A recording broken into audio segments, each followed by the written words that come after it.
Assalamualaikum warahmatullahi wabarakatuh. Selamat pagi anak-anak. Bagaimana kabar kalian?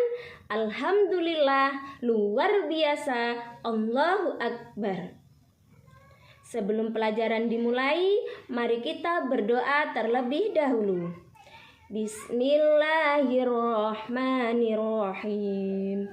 Raditu billahi rabba wa bil islami dina wa bi muhammadin nabiyya wa rasula. Rabbi jidni ilma warzuqni fahma. Amin ya rabbal alamin. Baiklah, pelajaran kali ini yang kita bahas adalah tentang tantangan Nabi Muhammad SAW dan para sahabatnya ketika berdakwah. Kalau pelajaran kemarin kita membahas tentang strategi dakwah Nabi Muhammad SAW. Ada berapa strateginya? Ada dua. Yang pertama adalah dengan cara sembunyi-sembunyi, dan yang kedua adalah dengan cara terang-terangan. Dalam berdakwah, Nabi Muhammad SAW mengalami sebuah tantangan. Tantangannya apa saja? Tantangannya yaitu berupa tekanan.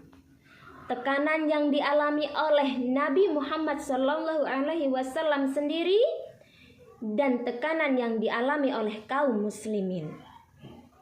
Tekanan yang dialami oleh Nabi Muhammad SAW yaitu berupa sebuah bujukan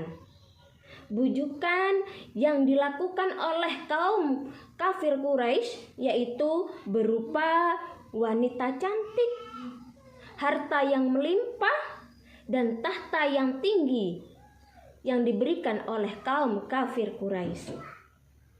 Akan tetapi Nabi Muhammad SAW menolak dengan mentah-mentah. Bahkan beliau berkata, "Demi Allah, seandainya mereka memberikanku matahari di tangan kananku dan rembulan di tangan kiriku, aku tidak akan berhenti untuk menyerukan agama Allah sampai agama ini menang atau aku binasa karenanya."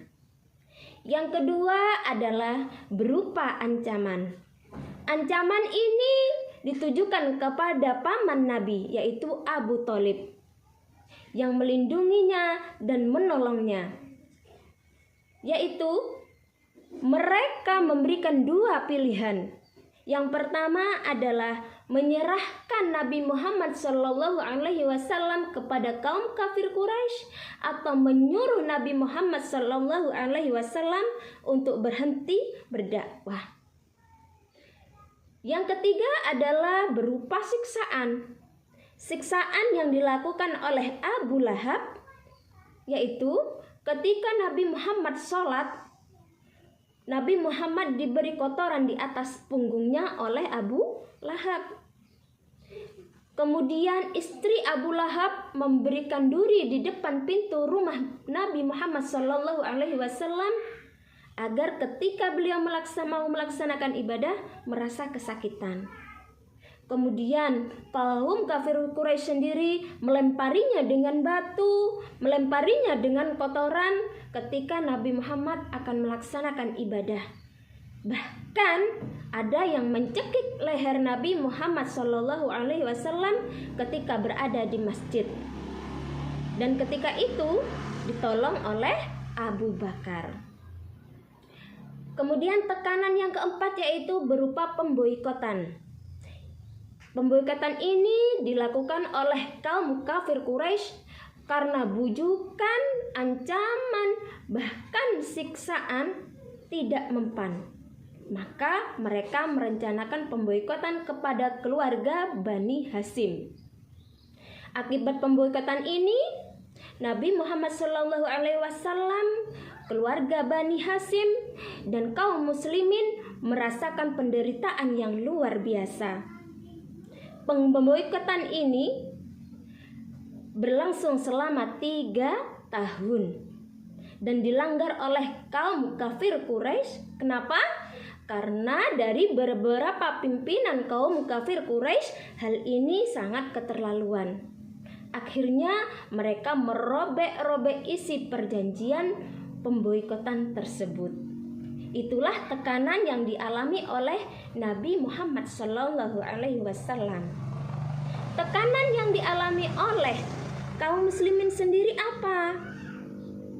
Yaitu berupa siksaan, berupa ancaman, berupa penyiksaan atau penganiayaan.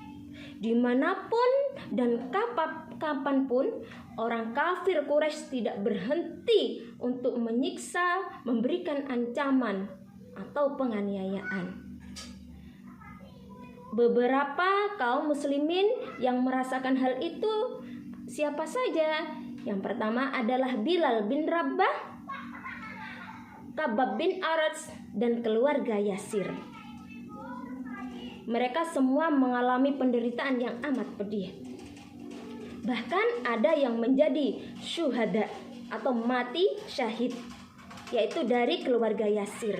Yasir sendiri, istrinya Sumayyah dan Abdullah, mereka mati menjadi syuhada, kecuali Ammar yang tidak meninggal. Kenapa?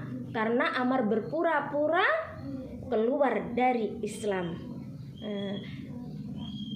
Untuk dari pembahasan tadi dapat disimpulkan bahwasanya tantangan Nabi Muhammad yaitu berupa sebuah tekanan.